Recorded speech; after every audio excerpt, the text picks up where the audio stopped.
Dəqiqə əqrəbi saat əqrəbindən 2 dəfə uzundur da, düzdür? Uşaqlar, saat əqrəblərin uzunluğu radius kimi götürəsiniz. Deməli, deyir ki, saat əqrəbinin dəqiqənin saatı, düzdür? Dəqiqə əqrəbinin təcilinin saat əqrəbinin təcilinin olan nisbətini hesablayın. Uşaqlar, saat əqrəblərinin periodlarını bilirik.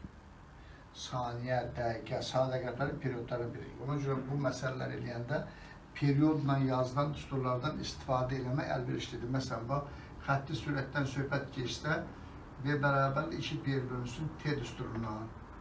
Təcildən söhbət keçsə 4Pi kvadratı R bölünsün T kvadratı düsturundan. Bucaq sürətdən söhbət keçsə 2Pi bölünsün T. Tezdən söhbət keçsə M bərabər 1 bölünsün T düsturlarından istifadə eləmək əlverişlidir. Çünki əqrəblərin periodlarını bilirik. Məsələn, burada yazıram. Burada yazacağım.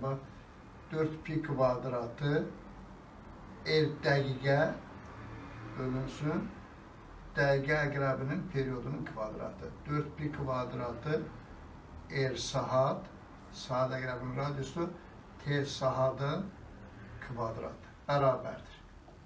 Burada 4Pi kvadratlar ixtisar olur. Biz indi R dəqiqə bölünsün T dəqiqə kvadratını bölmək istəyirik bu kəsirə. Bu kəsirə böləndə bu kəsir içərisinə yazmalıyıq. Tərsinə yazıb vurmalıyıq da. Belə yazacaq. T saatın kvadratı bölünsün R saat. Görürsünüz. Birinci, dəqiqə əqrəbi saat əqrəbi iki dəfə uzun. Dəqiqə əqrəbinin yerinə burada 2R saat yazacaq ki, məxrəcdəki saatdan ixtisar geçsin. R saat da yazdım bura.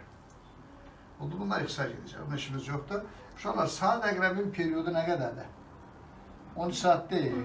12'nin kvadratı yazacağım. 12'nin kvadratı, 12 saatın kvadratı. Dəqiqə əqrəbini də saatla göstərəm. Dəqiqə əqrəbinin periodu 1 saatdır. 1'in kvadratı oldu. Burada deməli alınır belə bax. 2 vurulsun. 12'nin kvadratı 144. O derece 288. Oldu. Deməli, dəqiqə əqrəbinin təcili saat əqrəbinin təcilindən uc nöqtəsinin təcilindən 149 dəfə böyükdür.